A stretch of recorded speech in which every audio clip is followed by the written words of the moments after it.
Good morning, students. This is Sasikant sir, welcoming you again to the web classes. Today we are going to see the subject statistics, unit number 1. Name of chapter is collection of data for the 11th standard English medium. This is lecture number 8. Okay.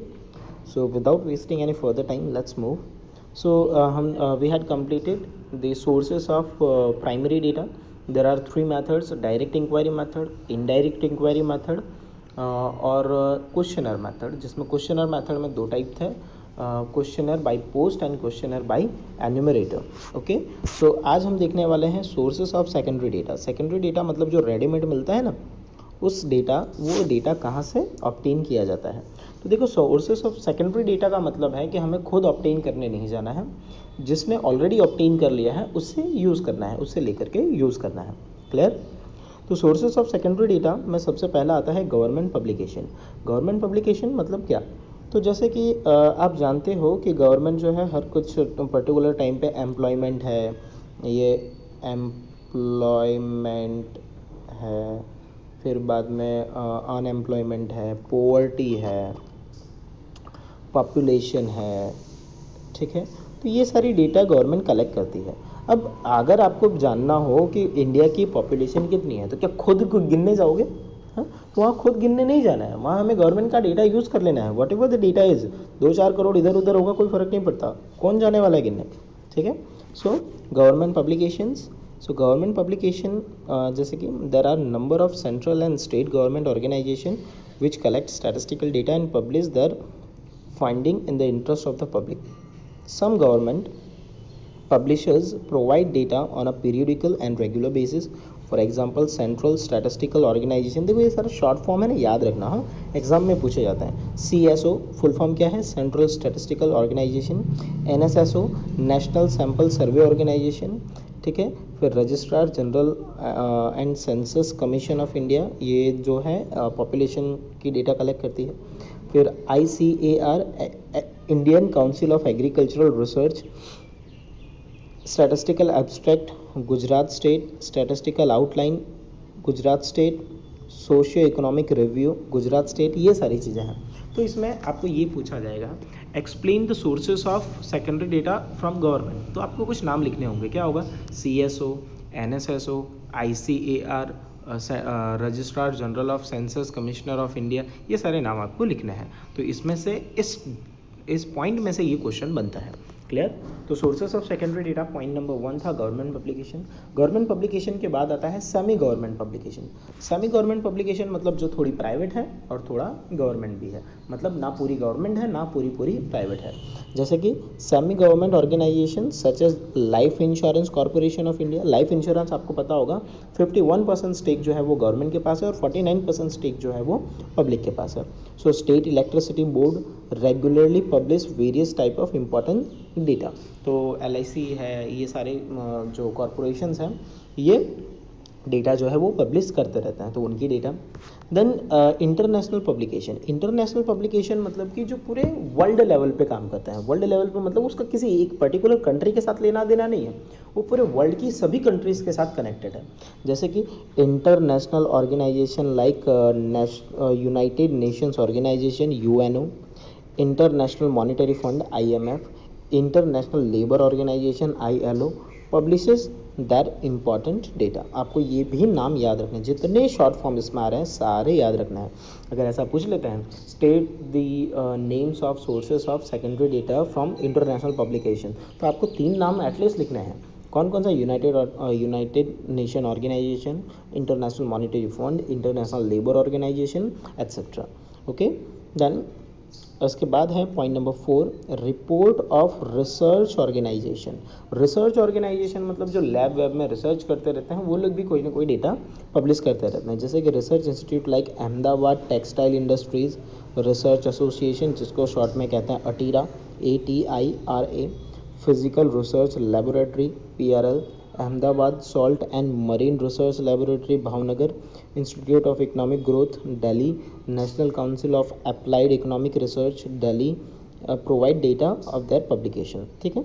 और fifth है local and self government institution. Local मतलब कि जैसे municipality corporation है तो वो हुई local government. तो अभी तक ये 5 पॉइंट हैं। अगर मैं थोड़ी देर के लिए स्लाइड को बंद कर देता हूँ तो क्या वो 5 पॉइंट आप वापस से बोल पाते हो? मेरे साथ आप रिपीट करो, हो सकता है कि मेरे से भी 1-2 रह जाए।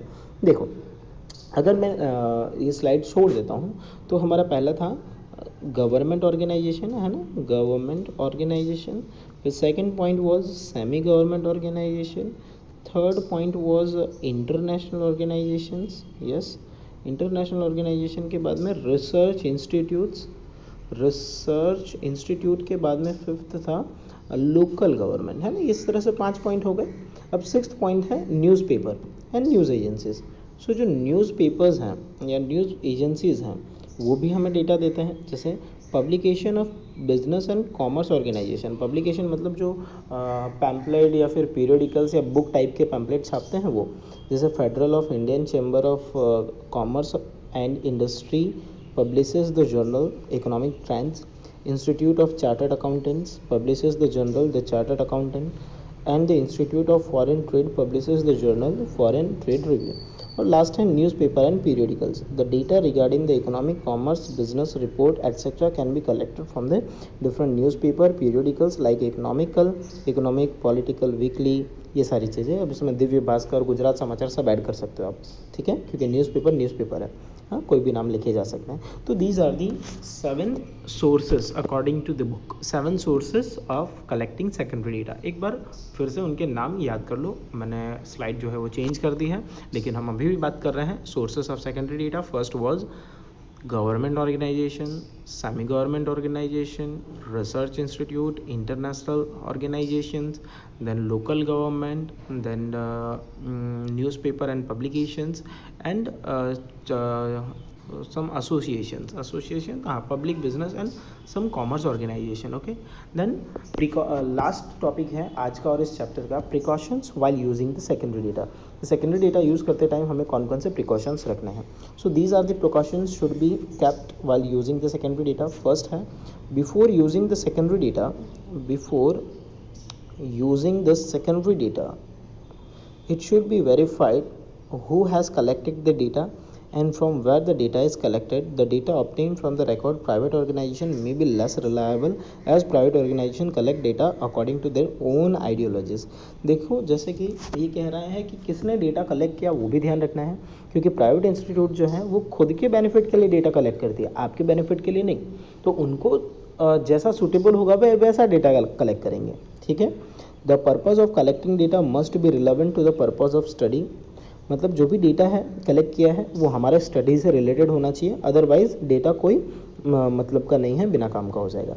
The data collected must not be too old, बहुत पुराना डेटा लेने की कोई ज़रूरत नहीं है, रिसेंट डेटा होना चाहिए। जैसे 2020 में कोई रिसर्च काम कर रहे हो और 2000 का डेटा ले रहे हो तो कोई काम का नहीं है।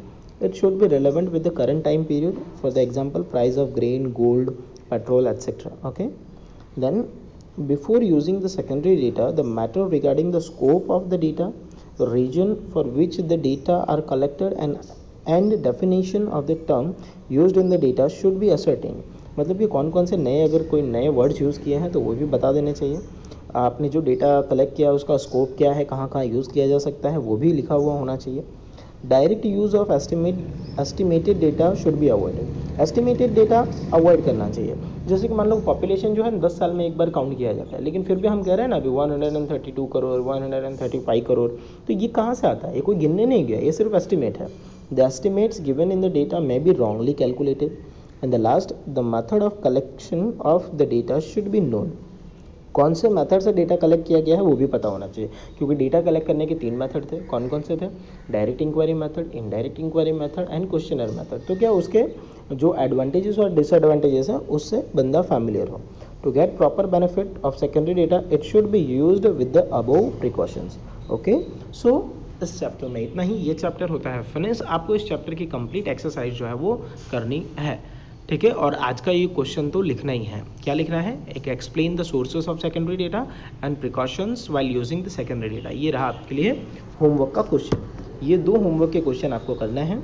कौन कौन सा? Write down the sources of collecting secondary data in detail, और which precautions to be taken while using the secondary data. These are the two questions that should be in the homework.